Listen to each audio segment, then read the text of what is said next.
What you know, alibis? Welcome to another episode of Pretty Lies and Alibis. I'm Gigi. It's Tuesday, February 11th. We had our first full day in the Rose Petal murder trial here in Greenville, South Carolina versus Zachary Hughes. He's been charged with killing Christina Parcell. As you guys know, we had a little blip last month when we went to start the trial. Not enough potential jurors who were summoned showed up.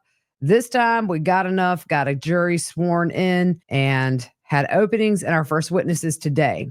Before the jury was brought in today, the judge ruled the child abuse materials could not come into this trial, which is a huge blow to Zachary Hughes's defense. It definitely would have benefited him potentially had it come in talking to people at the courthouse and just locally who know the case. They do feel she is much less of a victim given the fact that her own minor daughter, her daughter's friend, as well as animals were abused at the hands of her and her fiance, Bradley Post. But it is what it is, and it's not coming in. The jury was brought in. They are a very diverse group, age-wise, mixture of male and female, very attentive today. I didn't see anybody trailing off. They were transfixed on the testimony. For openings, the prosecution started with this case is about the murder of Christina Parcell, and we will prove Zachary Hughes murdered her. He's also charged with harassment, burglary in the first degree, as well as murder. They talk about the custody dispute that took place from the time the victim's daughter was 3 up until the age of 9. And the child's father, John Mello, took their child to Italy, and Christina fought to get her back. How does Zachary come in this case? He had a friendship with John Mello, and Zachary inserted himself into the custody battle. Zachary sent nude photos of Christina to harass her. At the end of the case, you'll find he committed cold-blooded murder. And that was it for their openings, and the defense didn't do openings. They're going to refer to their case. The first witness was Sara Young. She works for the Greenville County Sheriff's Office in the 911 Dispatch Center. She pulls calls for solicitors and officers. They play that 911 call. We know Bradley Post, Christina's fiance, who is currently incarcerated for those child abuse material charges, made that call and said he's at his fiance's house. There's a weird smell, and he can't get her to come around. He said he walked in and came in through the back door, smelled a weird smell, and she is flat on the floor. Dispatch starts to walk him through CPR, and he said, I think she's gone. They still instruct him on what to do. Post says she's not viable. Her eyes are open. She won't respond. There's a lot of blood and a weird smell. There was no cross-exam on that witness, and we moved right along to the next witness, Deputy Chris Robinson. He made contact with Post there at the crime scene. He went inside to clear the residence and smelled a strong chemical smell. Then he saw Christina on the floor and also noticed some drag marks. They show body cam footage. I'm playing that right now on the YouTube channel. You see Post standing outside. He was on the phone. You see him put his finger up. Remember, we had heard that when police tried to make contact with them, he was on the phone, put his finger up, and then eventually started talking to officers. Post looked fine, no blood on him. He was dressed nicely, and they point that out. They go into the back door, and you can see her body. She's wearing what to me looked like a green-looking top or outfit. They clear the house. He also double-checked there were no signs of life. They left the house and then talked to Post again just to get basic information. On cross, the defense talks about Post making some comments to the officer, saying that he was there often at the residence. They bring up that Post said that he didn't feel comfortable continuing to talk to the officer, and Post directed the officer to talk to another deputy who may know more about another situation that happened before. The witness said Bradley Post was placed in a patrol car, which is standard procedure since he found Christina's body. And the next witness, Bradley Post. He currently resides in the Greenville County Detention Center. Based on the photos and videos that were found during the course of the murder investigation, showing Christina as well as minor children and animals. He is facing a lot of very serious charges. He said that they dated in 2016 and they were engaged on and off for 6 years. They did live separately. They established that Christina has a daughter and that child's father is John Mello. The custody dispute was ongoing while they were together. Post said he wasn't overly involved in the custody dispute, but Christina did tell him what was going on. At the time of the murder, Christina lived in a home with her sister and with Christina's daughter. Christina drove a Lexus that was owned by Post. He said he loaned it to her. They talk about Christina going to Italy twice because the child's father, John Mello, according to Post, he said kidnapped the daughter and left the country, which he didn't. The judge threw that case out. It was determined that John Mello had full custody of the kid. Christina found out where John and his daughter was. She had contacted the FBI, congressman, and the State Department in getting help trying to get her daughter back in the States. He said he did help her some financially, but Christina was also getting donations from organizations that help women who have had children taken abroad. The child was returned back, he said, in April or May of 2021. On the day of the murder, October 13th, 2021, Christina had a job interview where she was applying to be a vet tech. He called Christina that morning to make sure she was awake. They talked while she was on her way to the interview. And while she was at the interview, Post said he did some things at his house like laundry, dishes, and tried to get in touch with her around 11, but couldn't get her to answer. That's when he went over to the house in his red Mercedes. He parked, went to the front door, and rang the bell with no answer. So he knew the back door was typically unlocked. He went through that door and went inside. Once in the house, he walked down the hallway to see if Christina was possibly in the shower. And he looked on the floor and saw rose petals, and then looked in the room and saw Christina lying on her back. He said there was a lot of blood in the room. He yelled her name and then called 911. At this point, John Mello was in Italy on the day Christina was murdered. They bring in some envelopes from June 30th. These are the ones that were mailed to him with nude photos of Christina. He noticed the return address on that was his own post office box. Inside was also a mailing list of what he assumed were addresses these photos would be sent to as well, and some of those included his neighbors. He went to law enforcement with the mailings as well as the post office, and he theorized that John Mello was behind those, but wasn't sure who actually sent them since Mello was out of the country in Italy. It was later determined that Zachary mailed those off from South Carolina as well as Tennessee. Post said that when they got engaged, he gave her a diamond ring. He said she was wearing it when she was killed, but on that day, he did not give her any roses or flowers. On cross, the defense asked, "Do you remember telling law enforcement she was not wearing her ring that day?" And he said no. "You've been charged with 9 charges," and the witness says yes. They ask how old he is. He is 69 years old. He's been in Greenville since 1989. He's been married twice, but has no children. He was retired at the time of the murder and living off of a sold business as well as retirement. They ask if he's wealthy, but the witness says he does not know what the definition of being wealthy is. There was an objection that was sustained.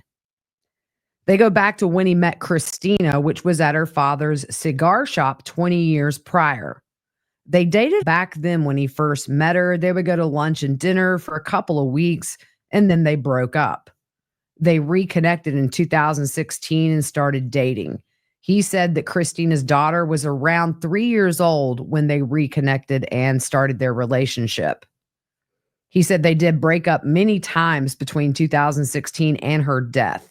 He explains they got engaged outside the airport when Christina's daughter came back to the States from Italy. Her friends were there, her parents. He said he got down on one knee and proposed. They asked if he had the power of attorney of Christina's bank account. He says he did not. They asked about Christina's phone. He did have a clone of her phone. He also had Christina on Life 360 on his phone so he could see where she was. Normally, they would communicate through calls, text messages, and email. And towards the end of her life, they used the Signal app, which is encrypted. And he said the reason they did that was mainly to keep John Mello from finding out anything about their life. He said Christina gave up custody of her daughter not long after they started dating and then changed her mind, saying she wanted her daughter back. October of 2020 is around the time John Mello took their daughter to Italy. She was returned back to the States in April of 2021. The defense says, Mello was exonerated and he also had full custody. Remember, in the backstory of this, we talked about how John Mello was arrested for custodial interference during the trial. The judge dropped the charges and he was free to go. Post said that Mello couldn't take the child out of the country, and the defense again reminds him here in South Carolina, he was exonerated. Post and Christina found where Mello was with their daughter in Italy. Post said that Mello likes to use Facebook and posted a picture of his daughter, and there was a poster in the background which showed where they were. They go back to these mailings of the nude photos. Going back to the mailings, they ask Post if one of the things in there was a website for escort advertising, and the witness doesn't remember. He said he didn't really read what was in there and says Mello was trying to separate them and keep Post from helping her with the custody dispute. That was it for his testimony. Again, nothing about the child abuse materials came up, but the jury does know he is in jail for a lot of charges. Has to be very confusing for them, especially since he's not on trial for her murder. The next witness, Jocelyn McGinnis. She worked at Valley Park Animal Hospital. She's in charge of hiring, firing, and all that good stuff. She was the one that interviewed Christina the day she was murdered. Christina arrived there at about 8:30 in the morning to interview for that vet tech position. She left there at 8:47. On cross, they just asked, was this part-time, full-time? And that was for a full-time position. The next witness, Darby Jackson, formerly worked for Greenville County Forensics. She was the one that took Bradley Post's DNA the day of the murder, and then from there took it into property and evidence. Some of these witnesses today were really just to establish some of the evidence that's going to be forthcoming, including later today. But we know that Bradley Post's DNA was not found there at the crime scene. The next witness, Master Deputy and Homicide Investigator Jonathan Garrett. He is with the Greenville County Sheriff's Office. His role was obtaining the search warrant for the crime scene, and he also went to the crime scene. He explains that there was already a perimeter set up outside the house when he arrived. He was there for hours while crime scene was processing the scene, and he documented as officers canvassed the area looking for surveillance videos. After the crime scene texts were finished, he did go through the crime scene. He spotted a white plastic bag with a white powder substance in the same room as Christina's body. It appeared to be a controlled substance, and he did a field test, which was a presumptive positive for cocaine. It was put into evidence at the police station. Later on, it would have been tested by a chemist in the lab with more formal testing after he got that presumptive positive. He also did a secondary search after investigators did their search, but did not find anything of evidentiary value there in the home. On cross, they asked, why did you go back into the crime scene later that day? The witness said it was a secondary search to be sure nothing was missed. He had designated rooms to look through, and he knows several investigators and forensic techs had already searched the house. He went in around 6:30-ish in the evening on the day of the murder. Now, the witness was told about that bag, which was seen in the first search. He retrieved it, tested it, and then it was put into evidence. There's some questions back and forth about the chain of custody of this powdery substance, but his involvement after the 13th, the day of the murder, he did obtain an additional search warrant for the residence where Zach was living. The next witness, Kristin McCall, she's with the Greenville County Forensics Division. It's separate from the sheriff's office, and her job is doing drug analysis. She does over 10,000 cases a year. She's brought in as an expert witness, and she just says for reference, they are 7 months behind on their caseload. When she is finished with her testing, they do a peer review where a colleague has to agree with her determination. And she determined the substance to be cocaine, and it weighed 4.97 grams. The cocaine had other substances in it as well, aside from just cocaine. She did not elaborate on what those were. She then mentions the top 3 drugs in Greenville, the first being meth, the second being fentanyl, and the third being cocaine. That is scary stuff. You don't know what you're getting. Phew. And I do want to point out, as far as I can remember, Christina was negative for cocaine in her autopsy. If I'm wrong on that, I'll correct it, but I'm pretty sure she did not have that in her system. Next up, we had 4 witnesses that were on and off the stand really quickly. They all lived in the same general area as Christina in the neighborhood.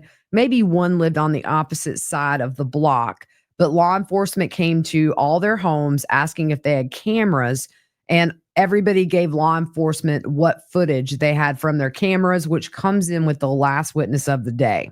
The next witness, Harvey Shropshire.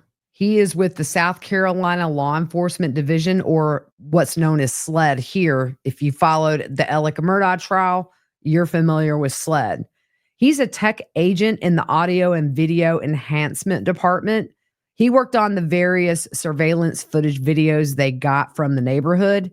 He enhances that video and puts the enhanced video as well as screenshots on a CD to give back to law enforcement.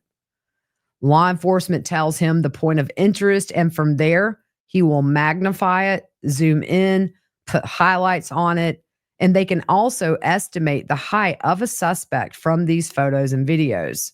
On the first video he reviewed, he saw that the suspect was tall. It was odd to him that someone was wearing a mask while riding a bike. They tell the software to zoom in on a moving object, and if the sun is shining, they try to make adjustments to where the image or the video isn't washed out. They show a still photo of someone at Christina's front door. They have on a white long sleeve shirt, and it wasn't close up.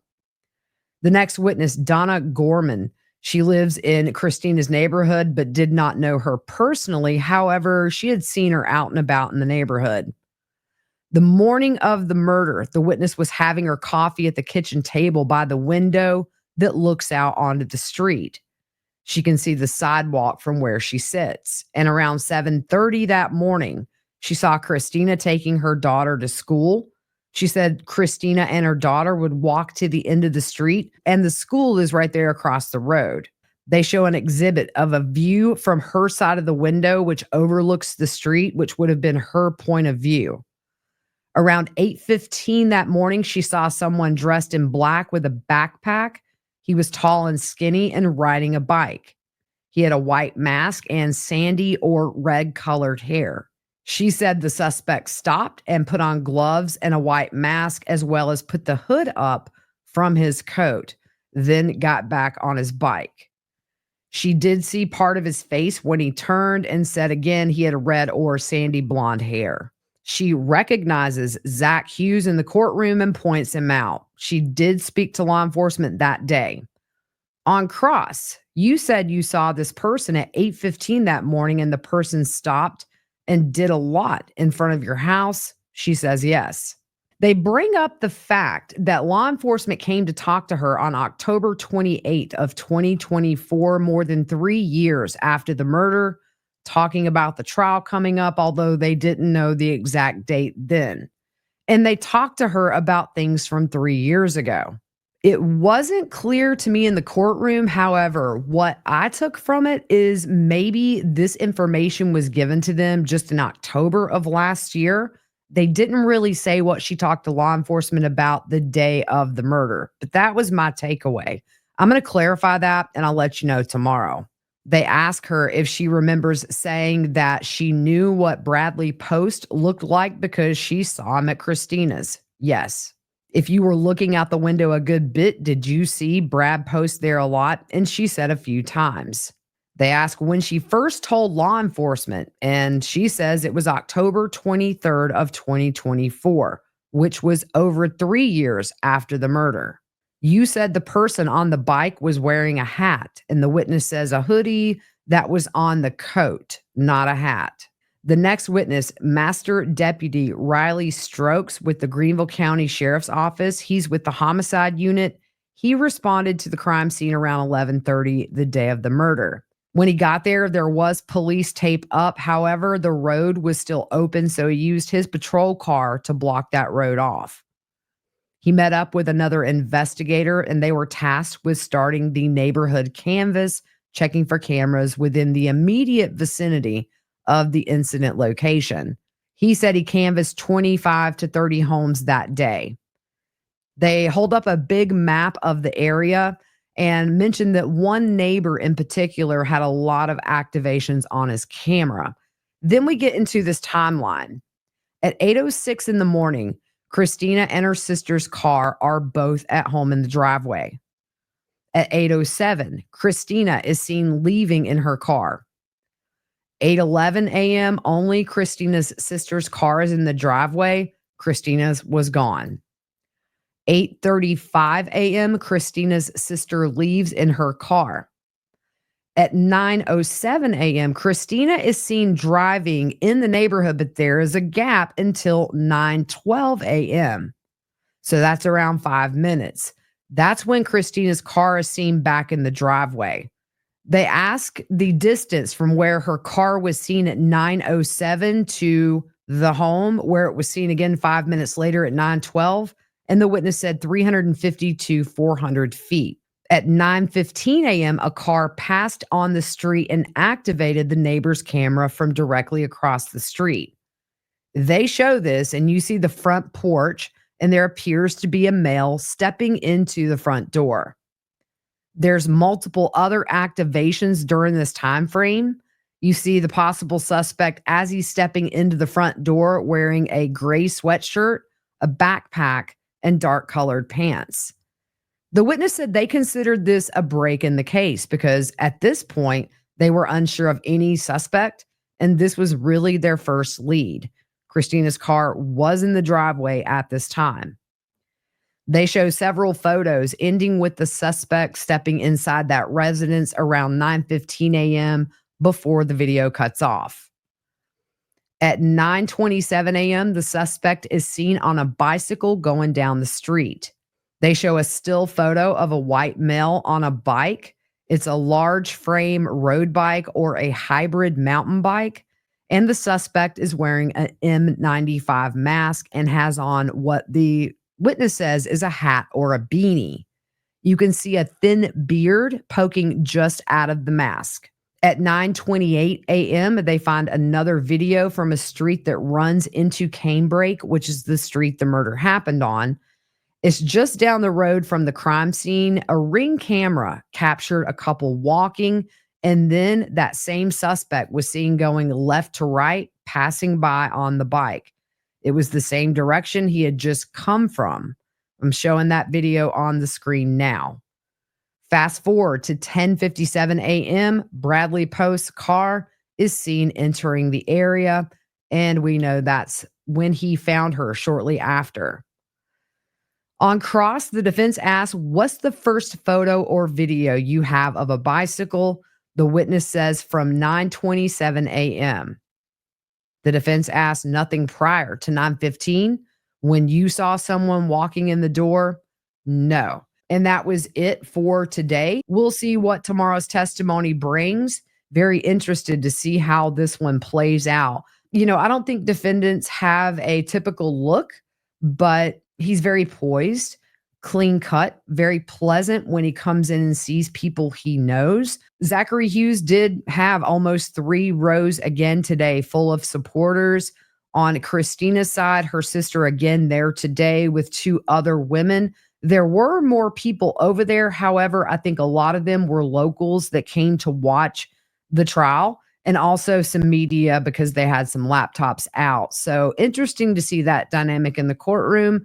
But tomorrow we'll do it again. I'll be live streaming. It is on a 30-minute delay. We're due back in court at 9. So that feed will go live about 9:30 a.m.